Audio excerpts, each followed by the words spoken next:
പ്രിയ സഹോദരരെ, കർത്താവായ യേശു ക്രിസ്തുവിൻ്റെ രണ്ടാം വരുന്ന ചാനലിലേക്ക് നിങ്ങൾക്ക് എല്ലാവർക്കും സ്വാഗതം പറയുകയാണ്. ഇന്ന് ലോകത്തിൻ്റെ രാജാവ് ആരാണ്? പ്രിയ സഹോദരരെ, ഞാനൊരു കാര്യം നിങ്ങളോട് ചോദിക്കാൻ ആഗ്രഹിക്കുകയാണ്. നിങ്ങൾക്ക് ഇഷ്ടമുണ്ടെങ്കിൽ അത് ധാരാളമായിട്ട് സബ്സ്ക്രൈബ് ചെയ്ത് എന്നെ പ്രോത്സാഹിപ്പിക്കണം. ഇന്ന് ശരിക്കും പറഞ്ഞാൽ ലോകത്ത് ഇന്ന് മുഴുവനും നിറഞ്ഞു നിൽക്കുന്ന ഒരു വ്യക്തി ബെഞ്ചമിൻ നെഹത്യാഹുവാണ്. അദ്ദേഹം ഇസ്രായേൽ എന്ന രാഷ്ട്രത്തിൻ്റെ പ്രധാനമന്ത്രിയാണ്, അല്ലെങ്കിൽ സർവ്വ സൈന്യാധിപനാണ്. നമുക്കറിയാം ലോകത്ത് ഏറ്റവും കൂടുതൽ പ്രശ്നകലുഷിതമായ മേഖലയാണ് ഇസ്രായേലിനോട് യുദ്ധം ചെയ്തുകൊണ്ട് ഇസ്രായേലിനെ കലുഷിതമാക്കുന്ന മറ്റ് മുസ്ലിം രാഷ്ട്രങ്ങൾ. അത് ലോകം കണ്ടുകൊണ്ടിരിക്കുകയാണ്. എന്നാൽ ഇസ്രായേലിന് സപ്പോർട്ടുമായിട്ട് കൂടെ നിൽക്കുന്ന രാഷ്ട്രമാണ് അമേരിക്ക. ഇതൊക്കെ നമ്മൾ കാണുന്നുണ്ട്.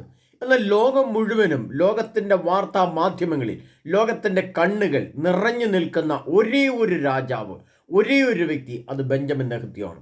ഞാൻ പറയുന്നു പ്രിയ സഹോദരങ്ങളെ, നമ്മുടെ അമേരിക്കയുടെ പ്രസിഡന്റ് സ്ഥാനം നമ്മുടെ ബെഞ്ചമിൻ നെഹത്യാഹുവിൻ്റെ കയ്യിൽ കൊടുത്താൽ എന്തായിരിക്കും അതിൻ്റെ അനുഭവം? അല്ലെങ്കിൽ റഷ്യൻ പ്രസിഡന്റിൻ്റെ സ്ഥാനം ബെഞ്ചമിൻ നെഹത്യാഹുവിൻ്റെ കയ്യിൽ കൊടുക്കൂ, എന്തായിരിക്കും അതിൻ്റെ പരിണതഫലം? ചൈനയുടെ ഭരണം ബെഞ്ചമിൻ നെഹത്യാഹുവിൻ്റെ കയ്യിൽ കൊടുത്താൽ എന്തായിരിക്കും അതിൻ്റെ ഭരണം? ഇന്ന് ലോകത്ത് ജീവിച്ചിരിക്കുന്ന രണ്ട് രാജാക്കന്മാർ, അതിൽ തന്നെ ഏറ്റവും ശക്തനായ ഒരേ ഒരു രാജാവ് ലോക ഭരണത്തെ നയിക്കാൻ, ലോകത്തെ നിയന്ത്രിക്കാൻ, ലോകത്തെ നയിച്ച് മുന്നോട്ട് കൊണ്ടുപോകാൻ, ഭരിക്കുവാൻ ശക്തനും ധീരനും ജ്ഞാനിയുമായ ഒരേ ഒരു രാജാവ് ഇപ്പോൾ ഭൂമിയിലുള്ളൂ. അത് ശരിക്കും ബെഞ്ചമിൻ നെഹത്യാഹു എന്ന ദാവീദിൻ്റെ വംശത്തിൽപ്പെട്ട, ആ കുലത്തിൽപ്പെട്ട ദാവീദാണ്. ദാവീദിൻ്റെ സ്ഥാനത്തേക്കുന്ന ബെഞ്ചമിൻ നെഹത്യാഹു എന്ന ഇസ്രായേൽ പ്രധാനമന്ത്രിയാണ്. പ്രിയ സഹോദരങ്ങളെ, ഞാൻ പറയുന്നു, ഇന്ന് ലോകത്തുള്ള 250 എത്ര രാഷ്ട്രമുണ്ടോ അത്രയും രാഷ്ട്രത്തിൻ്റെ ഭരണ ചുമതല ബെഞ്ചമിൻ നെഹത്യാഹുവിനെ ഏൽപ്പിച്ചാൽ ഈ ലോകം മുഴുവൻ സമാധാനം കൊണ്ട് നിറയും. ഈ ലോകം മുഴുവൻ സമ്പൽ സമൃദ്ധി കൊണ്ട് നിറയും. ഈ ലോകം മുഴുവനും ഇസ്രായേലിനെ പോലെ സമാധാനത്തിലും ഐശ്വര്യത്തിലും സാമ്പത്തിക പുരോഗതിയിലും ടെക്നോളജിയുടെ വികസനത്തിലും കൃഷിയുടെ സമൃദ്ധിയിലും ഭക്ഷ്യ സമൃദ്ധിയിലും പാലുൽപാദനത്തിലും ഇറച്ചി, മുട്ട, മീന്, പാല്, സമ്പൽ സമൃദ്ധി, മനുഷ്യന് ഇഷ്ടംപോലെ കഴിക്കുവാൻ ആഹാരം, ഇഷ്ടംപോലെ സഞ്ചരിക്കുവാൻ വാഹനങ്ങൾ, ഇഷ്ടംപോലെ ജീവിക്കാനുള്ള സ്വാതന്ത്ര്യ സന്തോഷം. ഇസ്രായേലിലെ സ്ത്രീകൾ ജെറുസലേം തെരുവീതിയിൽ കൂടെ നടക്കുന്നത് കണ്ടാൽ എത്രയോ ആനന്ദത്തോടു കൂടിയാണ്, എത്ര സന്തോഷത്തോടു കൂടിയാണ് അവർ സഞ്ചരിക്കുന്നത്. അതിൻ്റെയൊക്കെ പിന്നാമ്പുള്ള കാരണം അവിടെ പലപ്പോഴും വാർത്താ മാധ്യമങ്ങളിൽ കൂടെ നമ്മൾ കേൾക്കാറുണ്ട്, ഇസ്രായേലിൽ താമസിക്കുന്ന മുസ്ലിം സ്ത്രീകൾ പോലും ഇസ്രായേലിലെ ജീവിതത്തെ വളരെ ആനന്ദത്തോടെ സന്തോഷത്തോടെ ജീവിക്കുകയാണ്. മുസ്ലിം സ്ത്രീകൾ, അവർക്ക് എത്ര സ്വാതന്ത്ര്യമാണ്, എത്ര സന്തോഷമാണ്, എത്ര സമാധാനമാണ്, എത്ര ഐശ്വര്യമാണ് അവർ ആസ്വദിക്കുന്നത്. ലോകം മുഴുവൻ കണ്ടിട്ടുള്ള വെച്ച് ഏറ്റവും വലിയ കൃഷി സമൃദ്ധി, പച്ചക്കറിയുടെയും പഴവർഗ്ഗങ്ങളുടെയും സമൃദ്ധി, അതിൻ്റെ ടെക്നോളജി ലോകം മുഴുവൻ വ്യാപിക്കുകയാണ്. അതുകൊണ്ട് തന്നെ ലോകത്ത് ഇന്ന് ഏറ്റവും കൂടുതൽ മനുഷ്യൻ ആഗ്രഹിക്കുന്ന ഒരു ജീവിതം ഇസ്രായേൽ ശൈലിയിലുള്ള ജീവിതമാണ്. ഇസ്രായേലിൻ്റെ മഹത്വം എന്ന് പറയുന്നത്, ഇസ്രായേലിനെ ലോകത്ത് മൊത്തമായിട്ട് എടുത്താൽ ഇസ്രായേൽ ഒരു പഴമാണ്. ഇസ്രായേലിനെ തിന്നുവാൻ, ഇസ്രായേലിനെ ആഗ്രഹിക്കുവാൻ, ഇസ്രായേലിൽ ടൂറ് പോകുവാൻ, ഇസ്രായേലിൽ ജീവിക്കുവാൻ, ഇസ്രായേലിൽ ജോലി കിട്ടുവാൻ, ഇസ്രായേലിൽ ഒരു പൗരത്വം നേടുവാൻ എത്രയോ മനുഷ്യരാണ് ആഗ്രഹിക്കുന്നത്. യഥാർത്ഥത്തിൽ സത്യത്തിൽ ഈ ഗാസയിലും ഇന്ന് ലബനോൻകാരും ഒക്കെ കയറി ആക്രമിക്കുന്നതിൻ്റെ പിന്നാമ്പുറങ്ങളിൽ പരമസത്യം അവരുടെ ഉള്ളിലുള്ളത് അസൂയ എന്ന് പറയുന്ന ഒരൊറ്റ കാരണമാണ്. ഇന്ന് ലോകത്ത്, ഞാൻ പറയാം പ്രിയ സഹോദരരെ, എൻ്റെ ഒരു അഭിപ്രായത്തിൽ പറയുകയാണ്, നിങ്ങളതിനെങ്ങനെ യോജിക്കുമെന്ന് അറിയില്ല. രണ്ടാമത്തെ രാജാവ് നരേന്ദ്രമോദിയാണ്. ഇന്ന് രണ്ടാം വട്ടവും തെരഞ്ഞെടുപ്പിൽ നരേന്ദ്രമോദി അധികാരത്തിൽ വന്നില്ലായിരുന്നുവെങ്കിൽ ഇന്ന് കേരളം ഗാസയാക്കി മാറ്റുമായിരുന്നു, ഇന്ത്യ ഗാസയാക്കി മാറ്റുമായിരുന്നു. പാകിസ്ഥാൻ പണ്ടേ കയറി ഇന്ത്യയെ അടിക്കുമായിരുന്നു, ചൈന കയറി പണ്ടേ ഇന്ത്യയിലുമായിട്ട് യുദ്ധം പ്രഖ്യാപിക്കുമായിരുന്നു. എന്നാൽ നരേന്ദ്രമോദി എന്ന രണ്ടാമത്തെ രാജാവ്, അല്ലെങ്കിൽ വേറൊരർത്ഥത്തിൽ പറഞ്ഞാൽ നരേന്ദ്രമോദിയും ബെഞ്ചമിൻ നെഹത്യാഹുവും രണ്ട് ധ്രുവങ്ങളാണ്. ഉത്തര ധ്രുവവും ദക്ഷിണ ധ്രുവവും പോലെ ഇന്ന് ലോകത്തെ നയിക്കുന്ന നേതാക്കന്മാരാണ്. അമേരിക്കയിലെ സംവിധാനങ്ങളും ശക്തവും ഒക്കെ ആണെങ്കിൽ പോലും ഇത്തരം നിർണായക ഘട്ടങ്ങളിൽ, ഇത്ര പ്രശ്നകലുഷിതമായ പശ്ചാത്തലങ്ങളിൽ ഇതുപോലെ വലിയ പ്രശ്നങ്ങൾ ഐക്യരാഷ്ട്രസഭ എത്രയോ തവണ യുദ്ധം നിർത്തിവെക്കാൻ ഇസ്രായേലിനോട് ആവശ്യപ്പെട്ടു. അമേരിക്ക തന്നെ എത്രയോ പ്രാവശ്യം ഇസ്രായേലിനോട് യുദ്ധം നിർത്തിവെക്കണം, വെടിനിർത്തൽ വേണം എന്ന് ആവശ്യപ്പെടുന്നുണ്ട്. പക്ഷേ എന്തുകൊണ്ട് ഇസ്രായേൽ ശ്രമിക്കുന്നില്ല? എന്തുകൊണ്ട് ഇസ്രായേൽ അതിനെ കേൾക്കുന്നില്ല? എന്തുകൊണ്ടാണ് ഇസ്രായേൽ അതിനെ അനുസരിക്കാത്തത്? അതിൻ്റെ കാരണം ഇതേ ഉള്ളൂ. ഇസ്രായേൽ എന്ന രാഷ്ട്രത്തെ ആവശ്യമില്ലാതെ പീഡിപ്പിക്കുകയോ വേദനിപ്പിക്കുകയോ മുറിവേൽപ്പിക്കുകയോ ചെയ്താൽ അതിനെതിരെ ശക്തമായ പ്രതിരോധമോ യുദ്ധമോ, ഇനി വേണ്ടി വന്നാൽ ഏതറ്റം വരെ അണുവായുധം വേണമെങ്കിൽ അതുപോലും ഇടാൻ അവർക്ക് മടിയോ അസ്വസ്ഥയില്ല. അവരത് ഇടേണ്ട സമയത്ത് കൃത്യമായിട്ട് അവരത് ഇട്ടിരിക്കും. അതിൻ്റെ പേരിൽ ഐക്യരാഷ്ട്രസഭ വന്നെന്ന് വിചാരിച്ചിട്ടോ, അവർ ഐക്യരാഷ്ട്രസഭ ഉപരോധിച്ചെന്ന് വിചാരിച്ചിട്ടോ, ചൈനയും റഷ്യയും കയറി അതോടൊപ്പം ഇസ്രായേലിനെതിരെ വന്നിട്ട് യുദ്ധം ചെയ്യുന്നത് പേടിച്ചിട്ടോ, ഉത്തര കൊറിയയും പാകിസ്ഥാനും മുസ്ലിം രാഷ്ട്രങ്ങളും മുഴുവനും ആണവായുധങ്ങൾ ഇസ്രായേൽ നേരെ പ്രയോഗിക്കുമെന്ന് വിചാരിച്ചിട്ടോ ഒരു വിധത്തിലും ഭയപ്പെടാത്ത ഏക ലോക നേതാവ് എന്ന് പറയുന്നത് ഈ ലോകത്തിൻ്റെ രാജാവാണ് ബെഞ്ചമിൻ നെഹത്യാവു. ആ ബെഞ്ചമിൻ നെഹത്യാവിൻ്റെ ധീരത, അവരുടെ പട്ടാളക്കാരുടെ ശക്തി, അവരുടെ പട്ടാളക്കാരുടെ ജ്ഞാനം, അവരുടെ പട്ടാളക്കാരുടെ വിവേകം. ഇതിനിടയ്ക്കും ഗാസയിൽ ഒരു സംഭവം നടന്നു. അവിടുത്തെ കുട്ടികൾക്ക് പോളിയോ വാക്സിൻ കൊടുക്കാൻ വേണ്ടിയിട്ട് അവിടെ ഐക്യരാഷ്ട്രസഭ വരികയും ആ സമയത്ത് ഇസ്രായേൽ തൻ്റെ വെടിനിർത്തൽ പ്രഖ്യാപിച്ചുകൊണ്ട് അവിടെ സമാധാനം സ്ഥാപിച്ചുകൊണ്ട് അവിടുത്തെ കുട്ടികൾക്ക് പോളിയോ കൊടുത്തുകൊള്ളട്ടെ എന്ന് പറഞ്ഞുകൊണ്ട് അവിടെ പോളിയോ കൊടുക്കാൻ ഇസ്രായേൽ സമ്മതിച്ചു.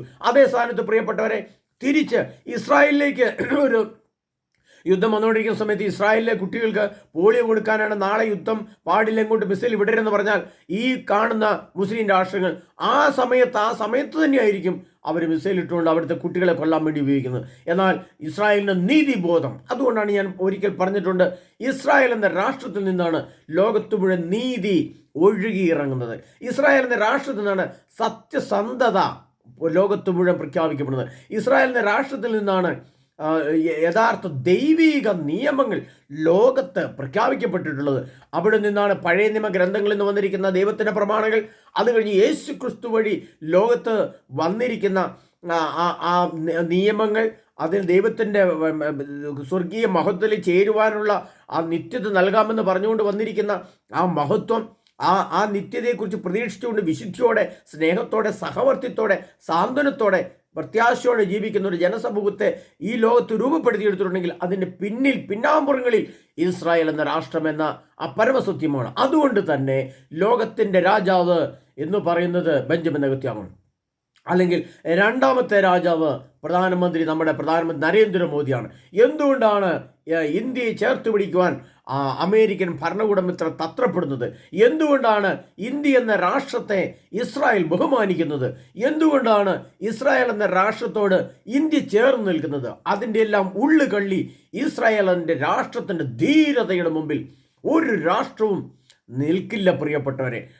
ഞങ്ങൾ ഇന്ന രാഷ്ട്രത്തെ തകർക്കും, നശിപ്പിക്കുന്നു പറഞ്ഞാൽ കൃത്യമായിട്ട് നശിപ്പിച്ചിരിക്കും, അല്ലെങ്കിൽ അത് ചെയ്തിരിക്കും. അതിനുള്ള ധീരത, അതിനുള്ള ശക്തി, അതിനുള്ള മഹത്വം, അതിനുള്ള ജ്ഞാനം, അതിനുള്ള വിവേകം, അതിനുള്ള എല്ലാ ടെക്നോളജി എല്ലാം ഒത്തിണങ്ങിയ ലോകത്തിലെ ലക്ഷണമൊത്ത രാജാവാണ് ബെഞ്ചമിൻ നെഹത്യാഹു. അദ്ദേഹത്തെ കണ്ട് ധാരാളം ആളുകൾ, സെലൻസ്കി, എന്തുകൊണ്ടാണ് സെലൻസ്കി ഇത്ര ധീരതയോടെ പ്രവർത്തിക്കുന്നത്? ബെഞ്ചമിൻ നെഹത്യാഹു എന്ന വ്യക്തിയുടെ ആ ശക്തിയും ധീരതയും കണ്ടുകൊണ്ടാണ് സെലൻസ്കി ഇത്ര ധീരതയോടെ പ്രവർത്തിക്കുന്നത്. പ്രിയപ്പെട്ടവരെ, ഇന്ന് വ്ളാഡിമിർ പുടിൻ്റെ സ്ഥാനത്ത് ബെഞ്ചമിൻ നെഹത്യാഹു ആണെങ്കിൽ ഒരിക്കലും ഉക്രൈനിലേക്ക് ഈ രീതിയിലുള്ള ഒരു യുദ്ധപ്രഖ്യാപനം നടത്തുകയില്ല. അതുകൊണ്ട് ഞാൻ പറയുന്നു, ലോകത്തിലെ മുഴുവൻ രാഷ്ട്രങ്ങളുടെയും ഭരണ ചുമതലയും നേതൃത്വവും ബെഞ്ചമിൻ നെഹത്യാഹുവിൻ്റെ കയ്യിൽ കൊടുത്താൽ ലോകം മുഴുവനും സമാധാനം, സന്തോഷം, അഭിവൃദ്ധി, പുരോഗതി, ഐശ്വര്യം, ഭക്ഷ്യസമൃദ്ധി എല്ലാം ലഭിക്കുവാൻ ലോകരാജാവായി തെരഞ്ഞെടുക്കുക ഇന്ന് ലോകത്തുള്ള ഏറ്റവും വലിയ ശക്തന്മാരായ, ധീരന്മാരായ, ജ്ഞാനമുള്ള രാജാക്കന്മാരാണ് നമ്മുടെ ബെഞ്ചമിൻ നെഹത്യാഹു. അതുപോലെ ഇന്ന് ഇന്ത്യ ഭരിക്കുന്ന നരേന്ദ്രമോദിയും. പ്രിയപ്പെട്ടവരെ, ലോകത്തെ ഉയർത്തിക്കൊണ്ടുവരുവാൻ നമുക്കറിയാം, എത്രയോ ഇസ്രായേലിലെ ഓരോ വ്യക്തികൾക്കും അവിടുത്തെ ഗവൺമെൻറ് പ്രദാനം ചെയ്യുന്ന ആ സൗകര്യങ്ങൾ, അല്ല ഒരു ഗവൺമെൻറ്റിൻ്റെ തലത്തിൽ ഓരോ വ്യക്തികൾക്ക്, ഓരോ പൗരന്മാർക്കും നൽകുന്ന സംരക്ഷണം, ആ സംരക്ഷണത്തിൻ്റെ മഹത്വം മാത്രം ഓർത്താൽ മതി. എത്രയോ മഹത്വത്തോടെയാണ് ഇസ്രായേലിലെ ഓരോ ജനത്തോടും ഓരോ പൗരന്മാരും അവിടുത്തെ ഗവൺമെൻറ് സമീപിക്കുന്നത്, അവരെ സംരക്ഷിക്കുന്നത്. നമുക്കറിയാം, ബന്ദികളാക്കി പിടിക്കപ്പെട്ടുകൊണ്ട് പോയ അവർക്ക് വേണ്ടിയിട്ടാണ്, ആ തട്ടിക്കൊണ്ടുപോയി ആ തടങ്കൽപ്പാളത്തെ കഴിയുന്നവരെ രക്ഷിക്കുന്നതിന് വേണ്ടിയിട്ടാണ് ഇന്ന് ഇസ്രായേൽ എന്ന രാഷ്ട്രത്തിന് മുഴുവൻ ശക്തിയും ഉപയോഗിക്കുന്നത്. അല്ലെങ്കിൽ ഇസ്രായേൽ എന്ന രാഷ്ട്രത്തിൻ്റെ മഹത്വം എന്ന് പറയുന്നത് ഓരോ പൗരന് വേണ്ടിയും തൻ്റെ ജീവനെ നൽകിക്കൊണ്ട് അവർ യുദ്ധം പ്രഖ്യാപിക്കുമ്പോഴാണ്. അതുകൊണ്ട് ലോകം മുഴുവനും കണ്ടുപിടിക്കേണ്ട, മാതൃകയാക്കേണ്ട ധീരനായ നേതാവാണ്, രാജാവാണ് ബെഞ്ചമിൻ നെഹത്യാവ്. അതിനുള്ള പ്രിയ സഹോദരങ്ങളെ, ഈ ബെഞ്ചമിൻ നെഹത്യാവിനെ കുറിച്ച് നിങ്ങൾക്ക് എന്ത് തോന്നുന്നു? നിങ്ങളുടെ അഭിപ്രായങ്ങൾ, വിലയേറിയ കമൻറ്റുകൾ നിങ്ങൾക്ക് ഇതിനകത്ത് ഇടാം. നിങ്ങൾ സബ്സ്ക്രൈബ് ചെയ്യണം. അങ്ങനെ സബ്സ്ക്രൈബ് ചെയ്തുകൊണ്ട് ഈ ക്ലാസ്സിനെ പ്രോത്സാഹിപ്പിക്കണം. പ്രിയപ്പെട്ടവരെ, രണ്ടാമതായിട്ട് നമുക്കറിയാം, ബെഞ്ചമിൻ നെഹത്യാവ് ഏറ്റവും കൂടുതൽ സ്നേഹിക്കുക ഇഷ്ടപ്പെടുന്നതാണ് നരേന്ദ്രമോദി. ഞാൻ പറഞ്ഞു കഴിഞ്ഞു, ഇന്ന് ഇന്ത്യയെ ലോകത്തിൻ്റെ കൊടുമുടിയിൽ നിർത്തുന്നത് നരേന്ദ്രമോദിയാണ്. അല്ലായിരുന്നെങ്കിൽ, നരേന്ദ്രൻ്റെ ഭരണമില്ലായിരുന്നെങ്കിൽ ഇവിടെ ഇപ്പോൾ പണ്ടേ ഗാസയാകുമായിരുന്നു, അല്ലെങ്കിൽ പണ്ടേ ലെബനോനാക്കി മാറ്റുമായിരുന്നു. കാരണം അത്രമാത്രം തീവ്രവാദം ഇന്ത്യയുടെ വിവിധ സംസ്ഥാനങ്ങളിൽ നടക്കുന്നുണ്ട്. ഇവരുടെ അസൂയ എന്ന് പറയുന്നത് വലിയ അസൂയാണ്. ആ അസൂയയുടെ പരിണിത ഫലമായിട്ടാണ് സമാധാനത്തിൽ കഴിയുന്നവരുടെ നേരെ അഹങ്കാരം കാണിച്ചുകൊണ്ട് യുദ്ധപ്രഖ്യാപനം നടത്തുന്നതും അവരെ വേദനിപ്പിക്കുന്നതും ലോകം കണ്ടുകൊണ്ടിരിക്കുന്ന കാഴ്ചകളാണ്. അതിനാൽ ലോകത്തിലെ ഇന്നത്തെ ഏറ്റവും വലിയ രാജാവ്, ഏറ്റവും വലിയ നേതാവ് എന്ന് പറയുന്നത് ബെഞ്ചമിൻ നെഹത്യാവാണ്. അത് കഴിഞ്ഞിട്ട് ഇന്ന് ലോകത്തുള്ള ബാക്കി നേതാക്കന്മാരൊക്കെ കാണുകയുള്ളൂ. കാരണം ആ രീതിയിലാണ് കാര്യങ്ങൾ പോകുന്നത്. അതുകൊണ്ട് നമുക്ക് ബെഞ്ചമിൻ നെഹത്യാവിന് ഒരു ബിഗ് സല്യൂട്ട് കൊടുത്തുകൊണ്ട്, ഒരു നല്ല ലൈക്ക് ചെയ്ത് കൊടുത്തുകൊണ്ട്, ബെഞ്ചമിൻ നെഹത്യാവിൻ്റെ പദ്ധതികളെ പ്രോത്സാഹിപ്പിച്ചുകൊണ്ട് നമുക്ക് അദ്ദേഹത്തിന് ഒരു ലൈക്ക് കൊടുക്കാം. പ്രിയപ്പെട്ടവരെ, അതിനായി നമ്മൾ അദ്ദേഹത്തെ തിരിച്ചറിഞ്ഞു, ഇസ്രായേൽ എന്ന രാഷ്ട്രത്തെ തിരിച്ചറിയാനുള്ള ഒരു വലിയ സാഹചര്യമാണ് ഇപ്പോൾ നമുക്കുള്ളത്. ഇപ്പോൾ ഈ യുദ്ധം നടന്നില്ലായിരുന്നെങ്കിൽ ഇസ്രായേലിലേക്ക് എത്രമാത്രം ടൂറിസ്റ്റുകൾ ഈ ഓരോ 24 മണിക്കൂറും 365 ദിവസവും വർഷങ്ങളോളമായിട്ട് ഇസ്രായേൽ എന്ന രാഷ്ട്രത്തിൻ്റെ തെരുവീതികൾ, അവിടുത്തെ കൃഷി രീതികൾ, ഇന്ത്യയിൽ നിന്ന് പോലും അവിടുത്തെ കൃഷികൾ കണ്ടുപിടിക്കുവാൻ വേണ്ടി ധാരാളം, ലോകത്തിൻ്റെ വിവിധ ഭാഗങ്ങളിൽ നിന്ന് അവരുടെ കൃഷി രീതി കണ്ടുപിടിക്കുവാൻ ധാരാളം ആളുകൾ വരുന്നു. അവരുടെ ടെക്നോളജിയാണ് ലോകത്തെ മുഴുവൻ ടെക്നോളജി. അവരുടെ കൃഷി രീതി മറ്റുള്ളവരെ അനുകരിക്കുന്നു. അവരുടെ പശുത്തൊഴുത്തുകൾ കണ്ട് മാതൃകയാക്കുന്നു. അവരുൽപാദിക്കുന്ന പാല് ലോകത്തിൻ്റെ വിവിധ ഭാഗങ്ങളിലേക്ക് വന്നു.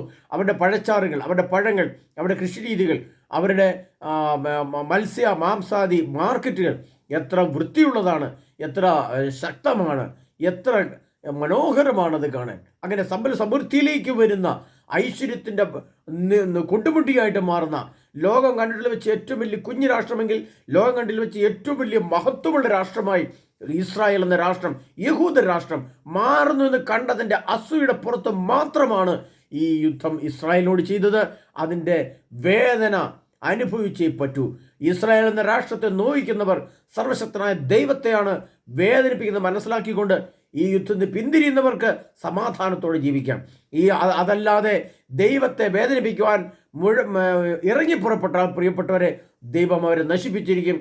ആ രീതിയിൽ തന്നെയാണ് ബെഞ്ചമിൻ നെഹത്യാവ് ഇപ്പോൾ മുന്നോട്ട് പോകുന്നത്. അതുകൊണ്ട്